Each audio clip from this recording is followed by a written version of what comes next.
प्रिय दर्शकों, एक बार माता पार्वती भगवान शिव से रूठकर कैलाश में बैठी हुई थी। जब भगवान शिव जी उन्हें मनाने का प्रयास करते हैं, तब माता पार्वती कहती है, हे स्वामी, मैं जानना चाहती हूँ कि पुरुषों को स्त्री के मन की बात क्यों समझ में नहीं आती है। हर पुरुष अपनी पत्नी की प्रिय वस्तुओं को तथा चीजों को क्यों बार बार भूल जाते हैं, जबकि एक स्त्री अपने प्रेमी या पति की हर छोटी छोटी बातों को ध्यान में रखकर उनकी सेवा करती है। हे प्रभु, आप ही आदि और अनंत है। आप ही इस जगत के परम परमेश्वर है। आपसे कोई भी बात छुपी नहीं है। कृपा करें और मेरे इन प्रश्नों के उत्तर देकर मेरे मन की शंकाओं को दूर करें। मित्रों, तब भगवान शिव कहते हैं, हे गौरी, आप सत्य कहती हैं कि हर पुरुष पत्नी के मन की बातों को तथा उनकी प्रिय वस्तुओं को भूल जाते हैं, किंतु इसके पीछे एक मुनि के शाप की कहानी है, जिसे आज मैं आपको सुनाता हूँ। हे देवी पार्वती, जो भी पति पत्नी इस कहानी को सुनते हैं, वे हमेशा एक दूसरे के प्रति प्रेम में वृद्धि करते हैं।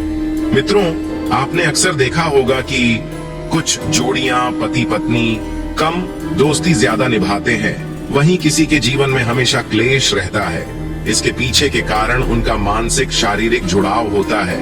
तो चलिए आज की कहानी को शुरू करते हैं, ताकि हमें पता चले कि स्त्री पुरुष के बीच में प्रेम संबंध कैसे बढ़ जाते हैं। मित्रों, भगवान शिव कहते हैं, हे देवी पार्वती, पूर्व काल की बात है, जब त्रेता युग आरंभ हुआ था। महाभारत के गुरुवंश के राजा दुष्यंत राज करते हैं। वहीं दूसरी तरफ राजा दशरथ के पुत्र श्री राम का भी जन्म हुआ था। यह दोनों घटनाएं एक ही समय की है, जिसका वर्णन रामायण और महाभारत में मिलता है।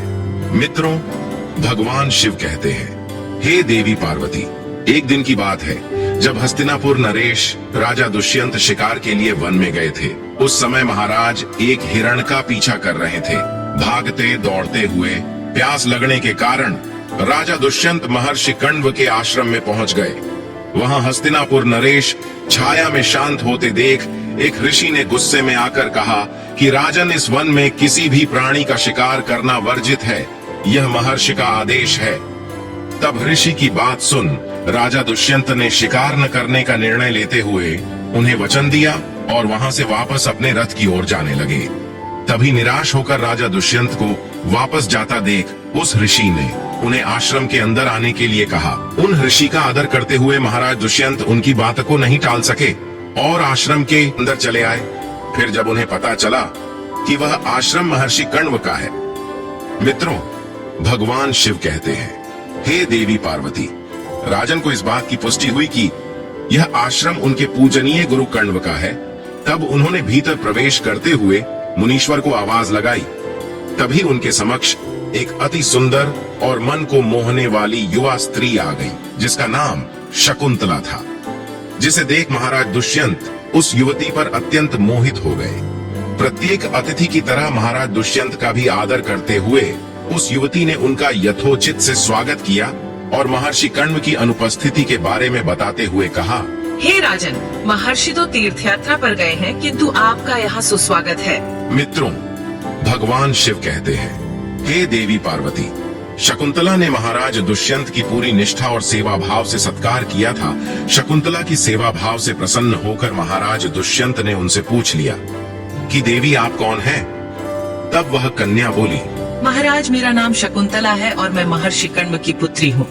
शकुंतला की बात सुन महाराज दुष्यंत आश्चर्यचकित होकर एकदम से बोल पड़े, परंतु देवी, महर्षि तो आज जीवन ब्रह्मचारी हैं, फिर आप उनकी पुत्री कैसे हुई? महाराज दुष्यंत की दुविधा को देख शकुंतला ने उन्हें अपने अभागी जीवन गाथा को और स्वयं के माता पिता की सत्यता से अवगत कराते हुए कहा, हे राजन, वास्तव में मैं राजर्षि विश्वामित्र और स्वर्ग की अप्सरा मेनका की पुत्री हूँ। मेरे जन्म की बड़ी विचित्र कहानी है। जब ऋषि विश्वामित्र घोर तपस्या कर रहे थे, तब देवराज इंद्र ने उनकी तपस्या को भंग करने हेतु अप्सरा मेनका को धरती लोक पर भेज दिया था। तभी ऋषि ने उनके साथ प्रेम संबंध स्थापित किए थे, जिस कारण से मेरा जन्म हुआ था। किंतु ना ही मेरे पिता ने मुझे पाला और ना ही मेरे माता मेनका ने। मेरी माता को भय था कि कहीं मुनि विश्वामित्र उन्हें श्राप देकर भस्म ना कर दे, इसीलिए उन्होंने मेरा परित्याग किया और मुझे वन में अकेला छोड़कर वे स्वर्ग में चली गई। तभी उसी वन में शकुंत पक्षियों ने मेरा रक्षण किया। फिर एक दिन की बात है, तभी ऋषि कण्व उसी मार्ग से गुजर रहे थे, तो उन्होंने मुझे गोद ले लिया। हे राजन, धर्म के अनुसार जन्म देने वाला, पालन पोषण करने वाला तथा अन्न देकर रक्षण करने वाला पिता के समान पूजनीय होता है। इसी कारण से मैं ऋषि कण्व की पुत्री बन गई। वहीं जब दूसरी ओर शकुंत पक्षियों के द्वारा मेरा रक्षण करने के कारण मेरा नाम शकुंतला पड़ गया। महर्षि कण्व ने मुझे कभी भी यह एहसास होने नहीं दिया कि मैं उनकी असली पुत्री नहीं हूँ और मैंने भी उन्हें पिता ही मानती हूँ। मित्रों, भगवान शिव कहते हैं, हे देवी पार्वती। शकुंतला के वचनों को सुनकर महाराज दुष्यंत उनकी ओर आकर्षित हो गए। साथ ही वे उनकी सुंदरता पर तो पहले से ही मोहित थे और फिर उन्हें विवाह का प्रस्ताव देते हुए कहा, हे शकुंतला, आप एक क्षत्रिय कन्या हो। हे सुंदरी, तुम्हारे सौंदर्य को देखकर मैं अपना हृदय तुम्हें दे चुका हूँ। यदि तुम्हें किसी भी प्रकार की आपत्ति न हो तो मैं तुमसे विवाह करना चाहता हूँ। मित्रों, ऐसे प्रस्ताव को सुन पहले तो शकुंतला अचंभित हुई, परंतु मन ही मन में वह भी महाराज दुष्यंत को देखकर तथा उनके शौर्य की प्रशंसा सुनकर उन्हें पसंद करने लगी थी। सर्वप्रथम शकुंतला ने महाराज दुष्यंत को ऋषि कण्व की अनुपस्थिति का कारण बताते हुए इनकार किया था, किंतु राजा दुष्यंत ने उन्हें यह कहकर मना लिया कि आप क्षत्रिय कन्या हैं और धर्म के अनुसार किसी भी क्षत्रिय कन्या को अपना वर चुनने का अधिकार स्वयं को भी है। और वैसे भी जब ऋषि कण्व को पता चलेगा कि आपने मुझसे विवाह किया है तो वह क्रोधित नहीं होंगे। दुष्यंत के समझाने के पश्चात शकुंतला विवाह के लिए मान गई और उन्होंने गंधर्व विवाह कर लिया। मित्रों, भगवान शिव कहते हैं, हे देवी पार्वती। कुछ समय महाराज दुष्यंत ने शकुंतला के साथ विहार करते हुए वन में ही समय व्यतीत किया। फिर एक दिन वे शकुंतला से बोले, हे प्रियतमे, मेरे कंधों पर हस्तिनापुर राज्य की जिम्मेदारी है और अब मुझे अपना कर्तव्य पूरा करने हेतु हस्तिनापुर जाना ही होगा। यह कहकर महाराज ने शकुंतला को अपने प्रेम के प्रतीक रूप में अपनी दिव्य स्वर्ण मुद्रिका दी और हस्तिनापुर वापस चले गए और उन्हें आश्वासन दिया कि जैसे ही ऋषि कण्व अपनी यात्रा से वापस आएंगे तब वे उन्हें शीघ्र ही अपने साथ विदा कर हस्तिनापुर ले जाएंगे। मित्रों, उसके बाद समय बीतता गया और इसी बीच शकुंतला को पता चला कि वह गर्भवती है और शीघ्र ही ऋषि कण्व भी अपनी तीर्थ यात्रा से अपने आश्रम में आते ही प्रसन्नता पूर्वक शकुंतला ने उनसे महाराज दुष्यंत के साथ अपने गंधर्व विवाह के बारे में बताया।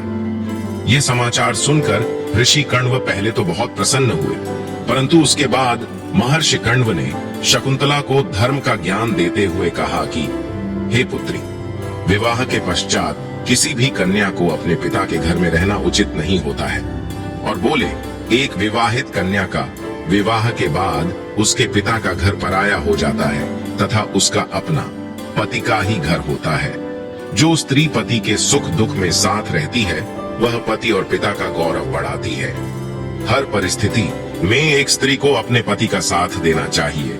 उसे इतना कहकर ऋषि कण्व ने समझाया, हे पुत्री, तुमने उचित ही पुरुष का वर्णन किया है जिसका आज तीनों लोकों में गुणगान है। मित्रों, महर्षि कण्व ने खुशी खुशी अपनी पुत्री शकुंतला की विदाई करते हुए उन्हें अपने 4 शिष्यों और एक दासी के साथ हस्तिनापुर के लिए रवाना कर दिया। आश्रम से हस्तिनापुर के लिए आगे बढ़ते हुए मार्ग में एक शिष्य ने शकुंतला से सरोवर के पास रुककर विश्राम करने का निवेदन किया। शकुंतला भी थक चुकी थी, इसलिए उन्होंने सहमति दे दी और अपनी दासी प्रियवंदा के साथ विश्राम करने लगी।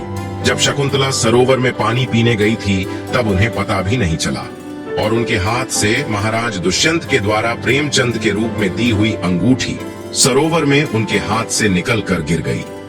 वहीं दूसरी तरफ उस मुद्रिका को सरोवर की एक मछली ने निगल लिया। फिर अगले दिन जब शकुंतला हस्तिनापुर पहुंची और वहां के राज दरबार में गई, परंतु राजा दुष्यंत ने उन्हें पहचानने से इनकार कर दिया।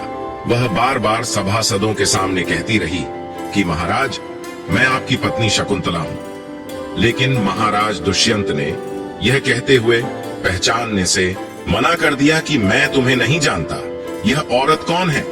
ऐसा कहकर अपने सैनिकों द्वारा उसे राज्य से बाहर निकाल दिया। मित्रों, भगवान शिव कहते हैं, हे देवी पार्वती, मैं आपको विस्तार से बता दूं कि शकुंतला से विवाह के पश्चात जब महाराज दुष्यंत वापस हस्तिनापुर लौट रहे थे तो वे महर्षि दुर्वासा के आश्रम के पास से गुजर रहे थे। तभी राजन अपनी प्रिय पत्नी के और राज्य के विचारों में पूरी तरह से डूब चुके थे। जब उन्हें महर्षि दुर्वासा ने आवाज लगाई, फिर भी वे उन्हें नजरअंदाज करते हुए आगे बढ़ गए। इस तरह अनजाने में किए हुए अपराध से ऋषि ने क्रोधित होकर राजा दुष्यंत को श्राप दे दिया और कहा, हे राजन, इस समय तुम अपने विचारों में खोए हुए एक मुनि की आज्ञा का पालन न करते हुए आगे बढ़े हो। तुम अपनी सबसे प्रिय वस्तु को भूल जाओ, यह मेरा श्राप है। मित्रों, भगवान शिव कहते हैं, हे देवी पार्वती, महर्षि दुर्वासा के श्राप रूपी कठोर वचनों को सुन महाराज दुष्यंत अत्यंत घबरा गए और ऋषि दुर्वासा के चरणों में नतमस्तक हुए। और फिर राजा दुष्यंत के बार बार विनती करने पर ऋषि दुर्वासा ने कहा कि राजन, मैं श्राप तो वापस नहीं ले सकता, लेकिन जब तुम कोई सूचक चिन्ह देखोगे तो उसे तुम पहचान जाओगे, अर्थात तुम्हारी यादें और शक्ति वापस आएगी। मित्रों, भगवान शिव कहते हैं, हे देवी पार्वती, उधर हस्तिनापुर में महाराजा दुष्यंत शकुंतला के साथ हुए अन्याय को भूल अपना राजपाट संभालने में व्यस्त थे। परंतु एक दिन जिस मछली ने पानी पीते समय शकुंतला की अंगूठी को निगला था, वह एक मछुआरे के जाल में फंस गई और जब मछुआरे ने उसे काटा तो उसे चमचमाती सोने की अंगूठी मिली। उस अंगूठी को देख मछुआरा बहुत खुश हुआ और वह उस दिव्य अंगूठी को बेचने के लिए राज्य के एक सुनार के पास पहुंच गया।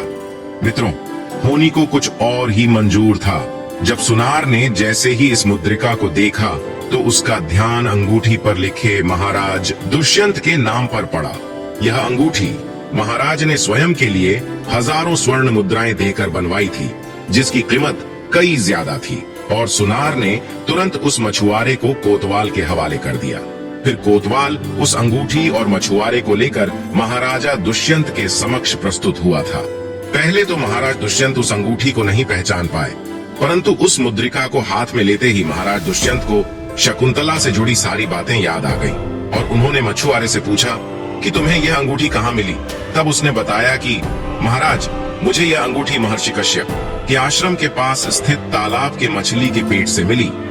तब महाराज ने उसे मुक्त करने का आदेश दे दिया और कहा, तुम्हें हमारी पत्नी को ढूंढने में मदद करनी होगी। मित्रों, भगवान शिव कहते हैं, हे देवी पार्वती, देवी शकुंतला को कई सालों तक ढूंढने का कार्य शुरू था, किंतु शकुंतला ने अपने पिता के घर वापस न जाकर महर्षि कश्यप के आश्रम में गुप्त रहने का निश्चय किया और महर्षि कश्यप को दिव्य दृष्टि से सारी बातों का अनुमान था, इसलिए उन्होंने शकुंतला को अपने आश्रम में आश्रय दिया। वहीं दूसरी तरफ देवताओं और दैत्य में भीषण युद्ध शुरू हुआ, जिसे हम देवासुर संग्राम के नाम से जानते हैं। जब देवराज इंद्र ने महाराज दुष्यंत को देवताओं की ओर लड़ने का आमंत्रण दिया, तब वे तुरंत अपने सारे दिव्य अस्त्र शस्त्र लेकर युद्ध में भाग लेने के लिए चल दिए। जब इंद्र सहित देवताओं ने भी महर्षि दधीचि के पास जाकर उनके हड्डियों से वज्र और अन्य कई सारे अस्त्र प्राप्त किए। महाराज दुष्यंत, इंद्र और जामवंत जी ने भीषण युद्ध कर सभी असुरों का वध किया और फिर से स्वर्ग में धर्म की स्थापना की और फिर देवताओं के द्वारा सम्मान देकर राजन दुष्यंत को एक विमान भेंट करके पृथ्वी लोक पर वापस अपने राज्य को जाने की आज्ञा दे दी। मित्रों, भगवान शिव कहते हैं, हे देवी पार्वती, जब राजन अपने विमान में बैठकर वापस हस्तिनापुर लौट रहे थे, उसी समय महर्षि कश्यप के आश्रम के पास एक छोटा बालक 4 शेरों के बीच अकेला खेल रहा था, जिसे देख राजा अत्यंत आश्चर्यचकित हो गए। उस बालक को देखकर महाराज के हृदय में प्रेम की भावना उमड़ पड़ी और वे वहां पहुंच गए और बालक को गोद में उठाने के लिए आगे बढ़े तो शकुंतला की सखियां पीछे से चिल्ला उठी और बोली, हे भद्र पुरुष, आप यह क्या कर रहे हैं? आप इस बालक को न छुए, अन्यथा आप जलकर भस्म हो जाओगे। यह बालक महर्षि कश्यप के विशेष आशीर्वाद के कारण दिव्य शक्तियों का ज्ञाता है। आपकी इसी में भलाई है, आप इस बालक से दूर रहें, यही आपके लिए उचित है। मित्रों, भगवान शिव कहते हैं, हे देवी पार्वती, क्योंकि बालक की भुजा में एक अत्यंत जहरीला सांप डोर बनकर बंधा हुआ था और जो भी बालक को छू लेता था उसी सांप के विष के कारण वह जलकर मर जाता था। फिर भी यह बातें सुनकर भी दुष्यंत स्वयं को न रोक सके और उन्होंने बालक को अपनी गोद में उठा ही लिया। उसी समय सभी सखियां आश्चर्य से देख रही थीं कि भारत की भुजा में बंधी सर्प डोर पृथ्वी पर गिर गई है। सभी को ज्ञात था कि बालक को जब उसका पिता अपनी गोद में लेंगे तब वह काला डोरा पृथ्वी पर गिर जाएगा। उस समय सखियां प्रसन्न होकर भागते हुए शकुंतला के पास गई और सारा वृत्तांत शकुंतला को सुनाया। यह सुनकर शकुंतला भी दौड़ते हुए महाराज दुष्यंत के पास आई और जब शकुंतला को देखते ही महाराज दुष्यंत ने उन्हें तुरंत पहचान लिया। तत्पश्चात शकुंतला से अपने किए के लिए क्षमा प्रार्थना मांगी और कश्यप आर्ष की आज्ञा लेकर शकुंतला और अपने पुत्र को लेकर हस्तिनापुर लौट आए और शकुंतला को सारी प्रजा के सामने अपनी रानी के रूप में स्वीकार किया। महाराज दुष्यंत और शकुंतला की इस तेजस्वी पुत्र का नाम भरत था। बड़े होकर भारत महान प्रतापी सम्राट बने और उन्हीं के नाम पर हमारे देश का नाम भारतवर्ष हो गया। मित्रों, भगवान शिव कहते हैं, हे देवी पार्वती, अब मैं आपके प्रश्नों के उत्तर देता हूँ। आप जानना चाहती हैं कि क्यों कोई पति अपने पत्नी की प्रिय चीजों को बार बार भूल जाते हैं, जैसे कि पत्नी का जन्म, दिन, विवाह की तिथि। पत्नी की सभी महत्वपूर्ण बातों को भूलने का शाप पुरुषों को मिल चुका है। इसलिए हे देवी, अगर पति से कभी अनजाने में भूल होती है तो उसे माफ कर पत्नी को साझा करना चाहिए, क्योंकि स्वयं परम पिता ब्रह्मा जी ने स्त्री को पुरुषों के मुकाबले कई गुना अधिक सहन शक्ति दी है, जिसके चलते स्त्रियां पुरुषों के मुकाबले कई गुना अधिक समझदार और भावुक होती हैं। इसी श्राप का असर आज भी कलयुग में दिखाई पड़ता है। हे गौरी, इसलिए हर पति पत्नी को एक दूसरे को समझकर मानसिक और शारीरिक रूप से गहरा मजबूत जुड़ाव रखना चाहिए।